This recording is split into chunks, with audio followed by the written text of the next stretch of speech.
like worshiping idols.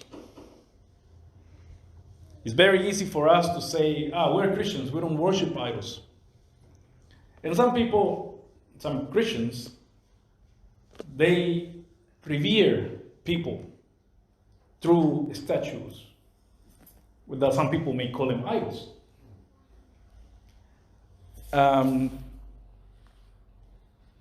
But we have all those things have come from tradition as well. We have the stained glass windows because people, they look nice. Now they look nice, of course. We say, oh, so beautiful. But in the beginning, they had them because people didn't read. So those ancient churches, and now they find new things, new frescoes. I don't know if you saw in the news. I'm into a lot of archaeology. So in the news, there was this last week that they found something in Pompeii, a whole like wall with, like if you go to a restaurant and say, I want chicken, I want this. So they had a whole wall of animals and things that people could buy to eat. Very nice. I mean, imagine 2,000 years after, they still have those things. So in the church, they used to have stained glass, or even the catacombs, they used to have paintings just to represent the Bible, the stories, and even to commemorate somebody's death, like some martyr that die, how they die, eaten by lions. That's why if you go into Google and you put Google Images and you type martyrs images, you're gonna see a lot of ancient frescoes of people that die in the Colosseum or somewhere else. San Sebastian, remember, because I have an uncle whose name is Sebastian, and you can find San Sebastian with a lot of arrows into him because that's how he died. So we have things that we may look like we're breaking the second commandment. So I'm going to read them again. And God spoke all these commandments. No, what does the text say? And God spoke all these words. Within Judaism, it's not usually called the Ten Commandments. Why we call them so much the Ten Commandments today? Because there's a movie.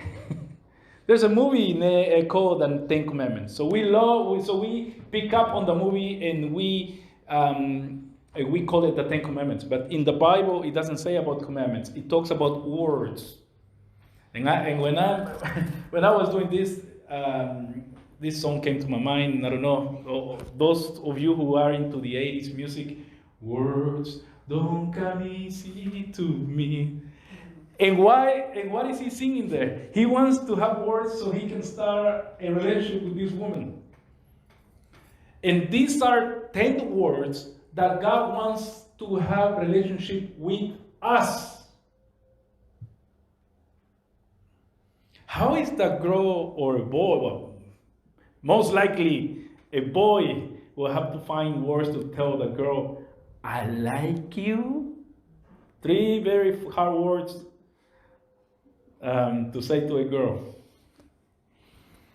Man, I never said them to my wife. Said, you wanna be my girlfriend? You have to. Yeah, that's what I said. Yeah, that's what I said. You wanna be my girlfriend? You have to fill these requirements. And you can ask her later, but that's what I actually said. If you wanna be my girlfriend, I wanna be a pastor. So, and she said yes. I don't know how, but she said yes. So sometimes you don't have words to talk to people. You don't know how to work because nobody taught you how to do it. But God knew how to talk to his own people. So he put 10 words. And the first one he says, I am the Lord your God who brought you out of Egypt. So he makes them remember, what did I do for you? Oh yeah, I brought you out of slavery. Out of the land of slavery. And then he goes on. You shall have no other gods before me. And then number 4, you shall not, verse 4, you shall not make for yourself an image in the form of anything in heaven, above or on the air beneath, or in the waters below. You shall not bow to them or worship them. Because some people say, oh, the Bible contradicts itself. Why? Because in the temple, or in the tabernacle, if you remember, they have a bull, 12 bulls, and on top of them, there's like a basin. So that's making an image. Or in the temple, there's an image of cherubims. So God is contradicting himself. No. The Bible says, you shall not bow down to them or worship them. Nobody worship in front of the bulls or in front of the cherubims. For I am the Lord your God. Remember when I break the bread, I always put emphasis. This is my body which is broken for you. Not for anybody else, but for you specifically. For my people. So, I am the Lord your God. I am a jealous God, punishing the children. And why is God saying he's jealous? And this is the thing. Oh, this sounds like a bad guy, because jealousy is seen as a bad thing. But if a wife doesn't feel jealous of her husband, then the husband can go out with everybody else? No, yeah. The wife says, you're mine. And the husband does the same thing. So the Lord is saying, I am your God. You are my people. I'm jealous if you go out with all these other gods. Because the other gods, they didn't mind. They didn't mind. The other peoples didn't mind going out after other gods. It was expected because there was a God for rain. There was a God for the sun. There was a God for fertility. And there was our favorite God. Our favorite Marvel God. Who's this? Who can think of? The God of... Nobody sees movies here. The God of thunder. Thor. Loki is the God of... is a trickster God. And so. Poseidon. He's the God of the sea. I know you have seen this. Clash of the Titans. You've seen that one, yeah? Clash of the Titans. Well, I love mythology. I actually listen to a podcast every week about the mythological creature. So I know more or less about this because it interests me, because it has to do with the Bible most of the time. So we are the people of the one true God. But as we have seen, it requires us not to worship other gods, not to bow to other gods. Why?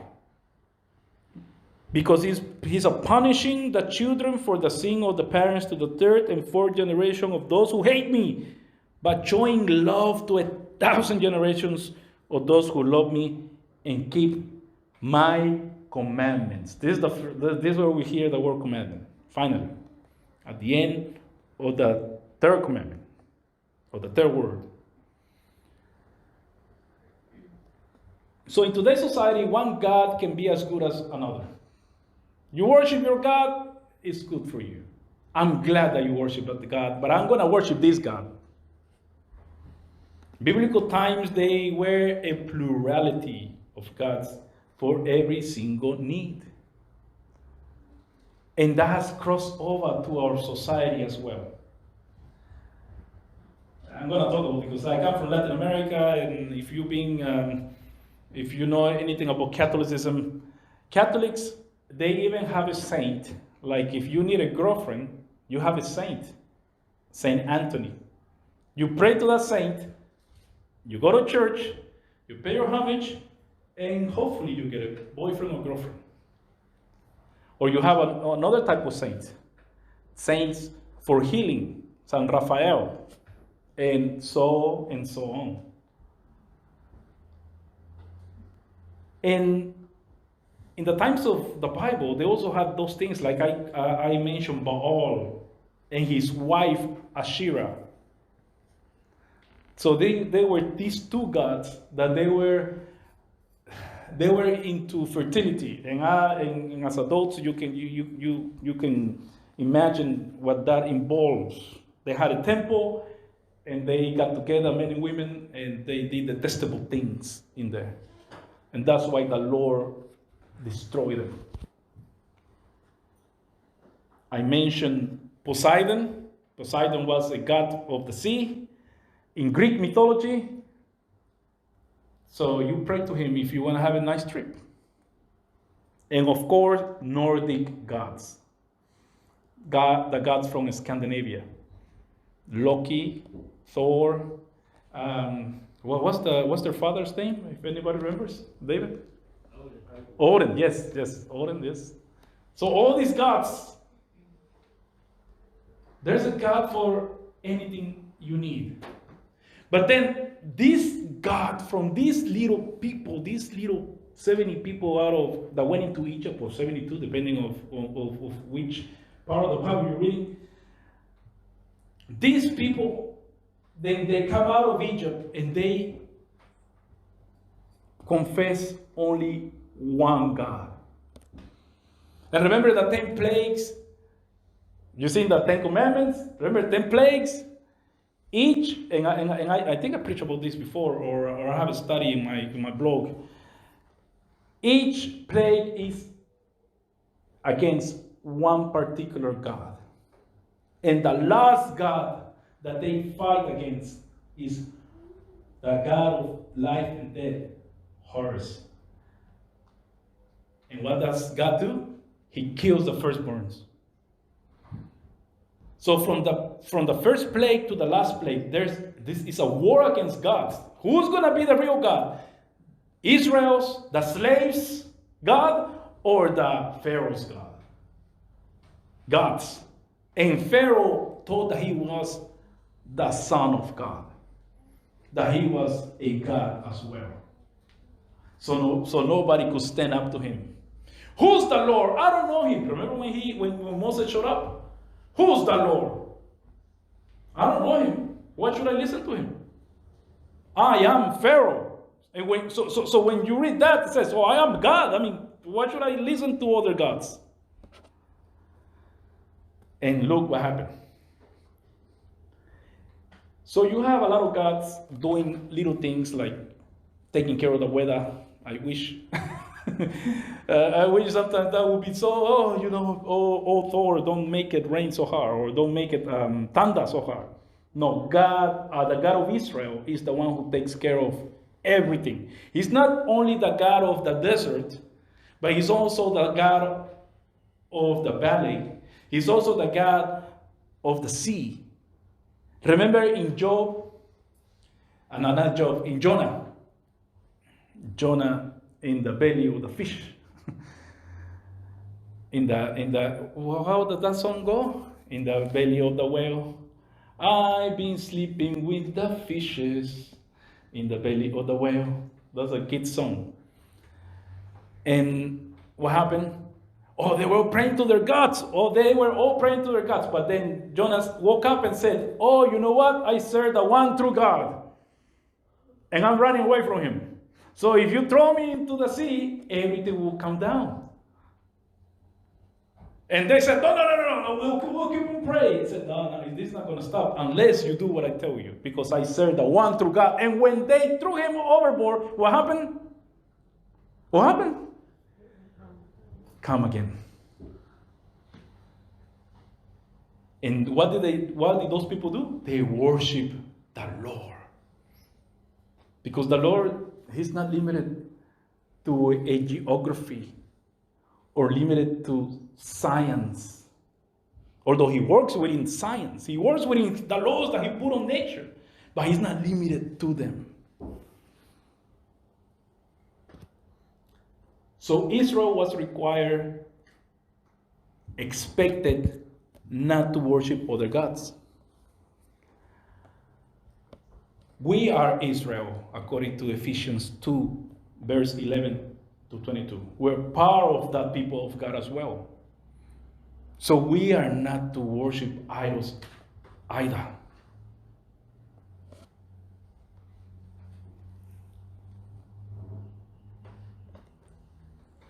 Yahweh is the name that we think that's the way you're supposed to pronounce God's name.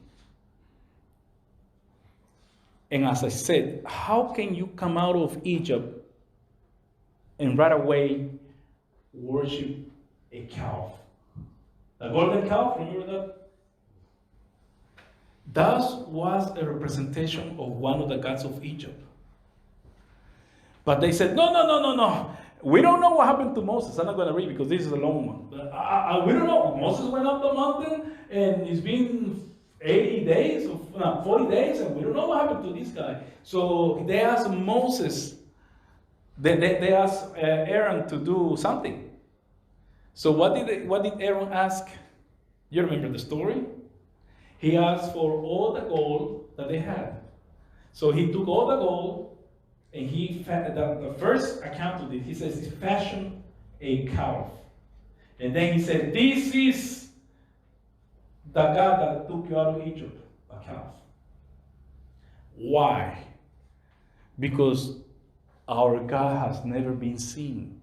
Yahweh, no one has seen him. So it's like in their mind, we have to put ourselves in their mind. In their mind is Moses just hearing voices inside his head.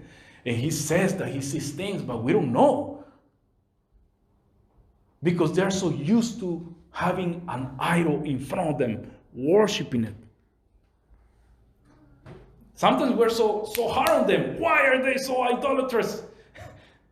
But that's the way they think.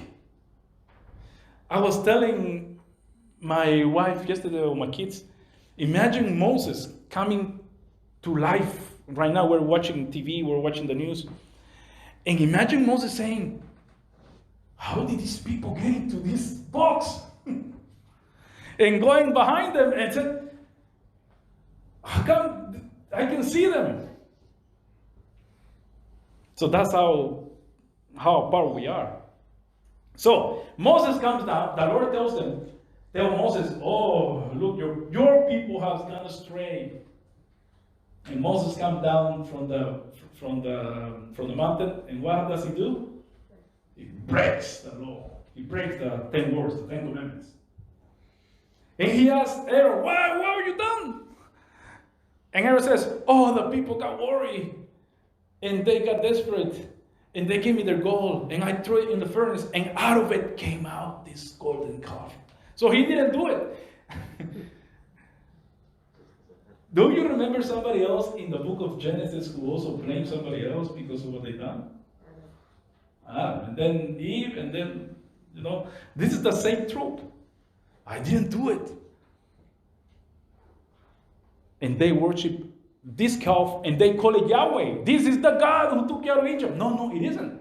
Because God doesn't want anything to represent him. Only one thing, and we're going to see. So the Israelites were prone to follow other gods. And I don't want to touch much on this issue, but I want to mention this. Are there really other gods? Are there really other spiritual beings that call themselves gods? And I'm going to say, yes. There are other beings that call themselves gods in the Bible. Do they have any power? Remember the magicians of Egypt? They started doing things. And there was one last thing that they couldn't do. And can you help me, Ruth? Which one? Because I remember the name in English. And when they got these things that really scratchy, huh? The lice, yes. One of the plagues was that, and they couldn't cope with it, and they tried to reproduce it, but they couldn't. And what did they say? This is the finger of God. And then when they asked Jesus, by what power do you do this? What did he say? By the finger of God. So who's Jesus? God. So Jesus, who is he fighting against? The God of this world. So they're really gods. And next week we're gonna see if you can. We're gonna see Samuel talking to the dead, Saul talking to dead Samuel, and why in the law of God says not to do that. Because there's only one God that we have to trust. Not the dead, not other gods, only the Lord. So the Israelites were prone to follow other gods. In Judges 2, the angel of the Lord cries because they have followed other gods already. I mean, Joshua died, and what do? They follow other gods. They don't waste time. It says, chapter 2, Judges, the angel of the Lord, which is, who's the angel of the Lord? Who? Jesus. Went up from Gilgal to Bochim and said, I brought you out of Egypt and led you into the land I swore to give your ancestors. I said, I will never break my covenant with you, and you shall not make a covenant with the people of this land, but you shall break down their altars. Yet you have disobeyed me. Why have you done this? And I have also said, I will not drive out before you. I will not drive them out before you. They will become traps for you, and their gods will become snares to you. Some people say, oh, these gods are make-believe gods. Well, God doesn't say that. Unless God lies, which he doesn't. So God takes this seriously. And this is a fierce battle of the gods in the Old Testament. The Old Testament is quite interesting because you see all this battle against false gods. In 2 Kings 21:7 says, it says, he took the carved Asherah pole he had made and put it in the temple. They put an idol in the temple of the Lord.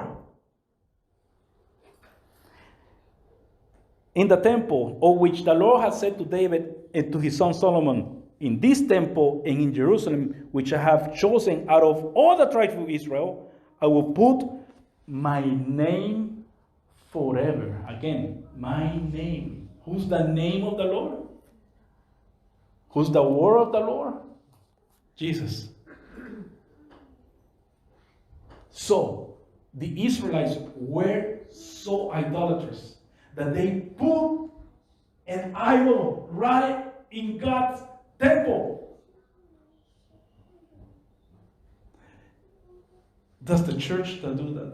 Does the church does that today? Thankfully, before that, Ezekiel 8 is even worse.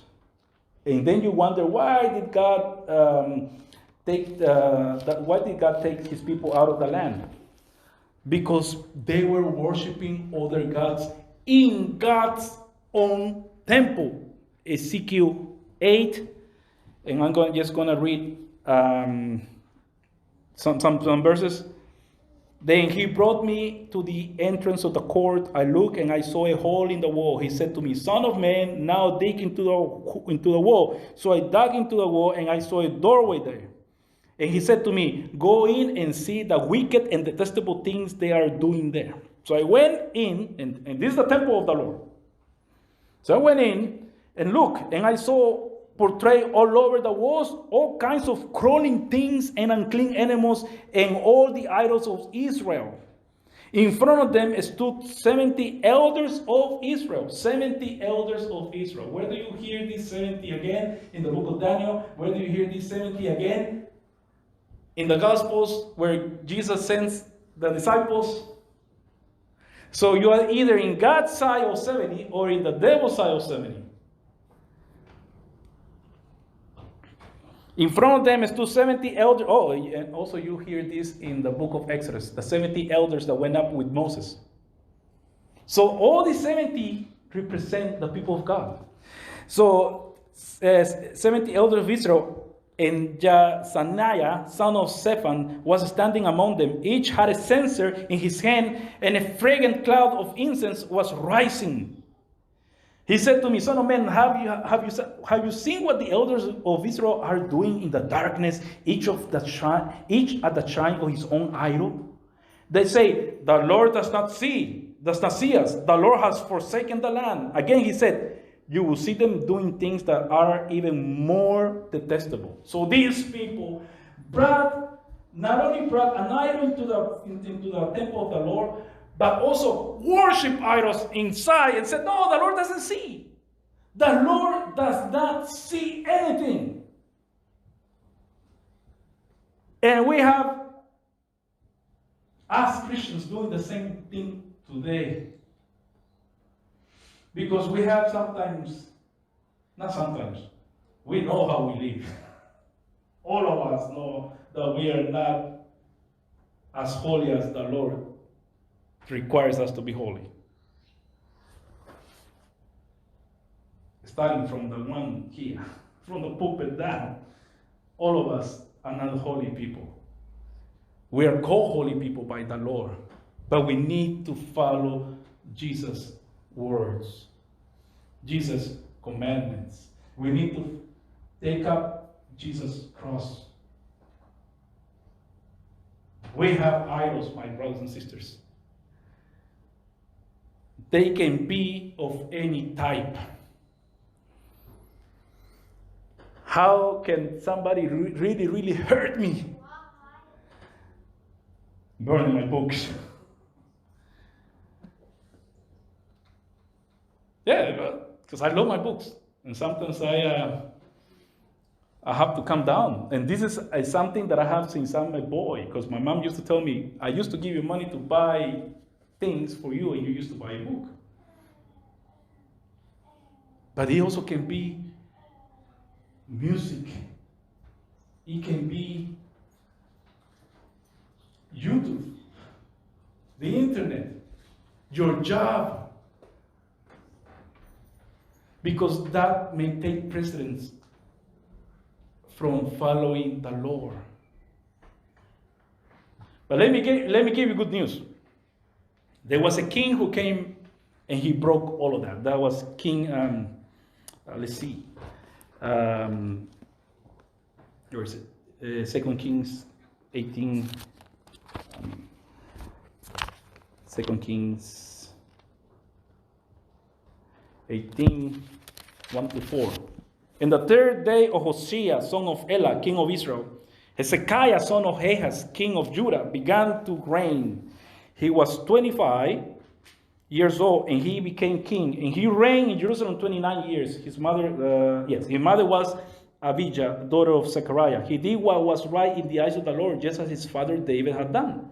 He removed the high places, smashed the sacred stones, and cut down the Asherah poles.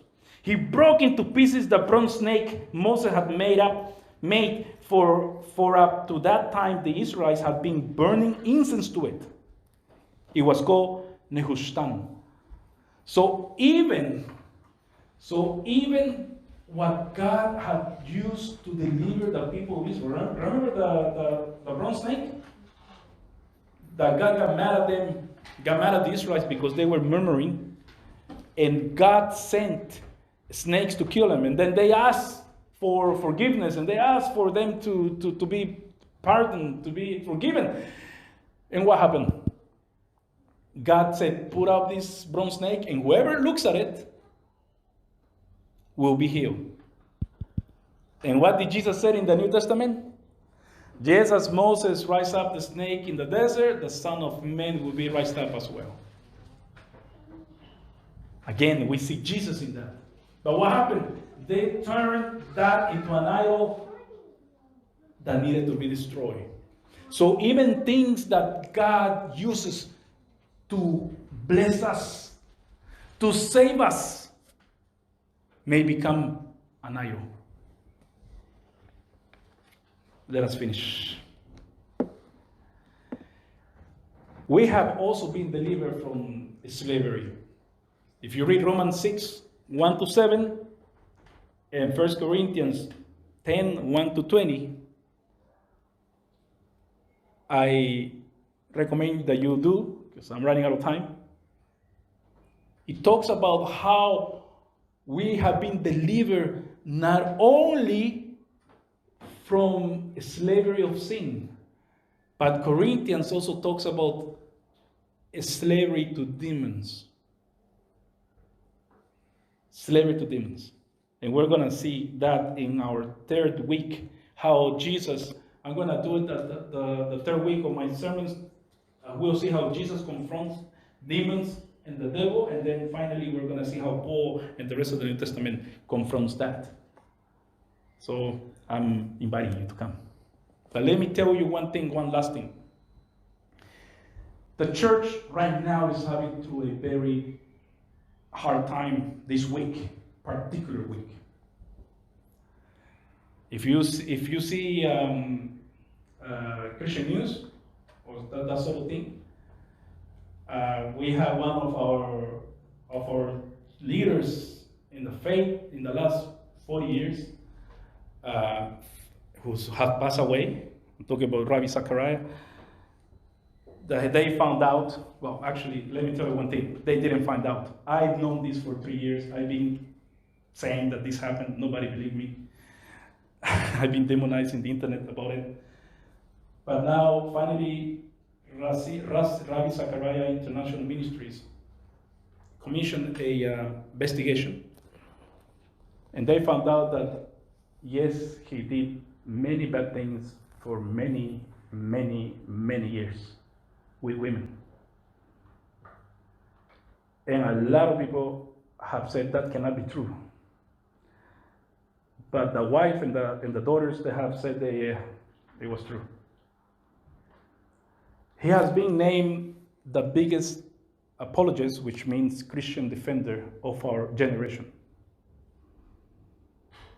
And the church just follow him.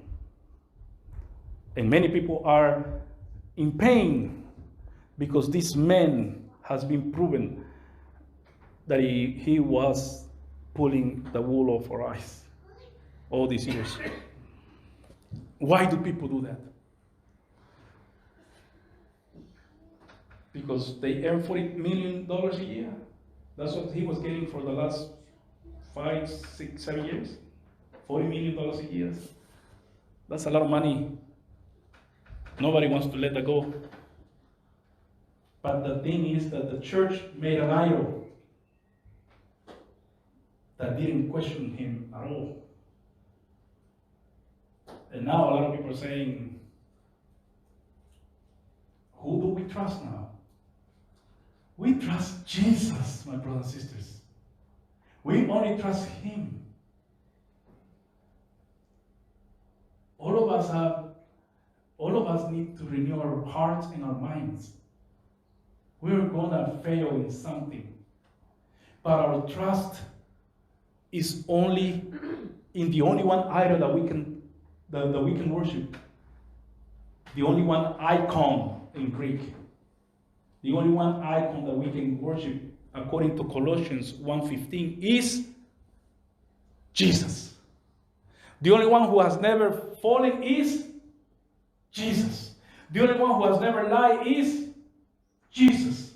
The only one who will never fail us is Jesus. Yes, we trust men. We love our brothers and sisters. But let me be assured, don't make idols of people. I was going to preach about this like a month ago when Pastor Andrew came to ask me if I could preach in January. But this will happen this week. And like I said, I've been saying this for years and nobody believed me. Everybody thought I was just gossiping. But I had the proof, but nobody believed me. But then they made their own thing. And my main thing, my main aim was, don't make idols out of people. Even myself, I cherish certain theologians a lot. And somebody asked me, what if this theologian falls? Well, my faith is in Jesus, not in him. Who has faith in Jesus here? He is the only one that will never fail us.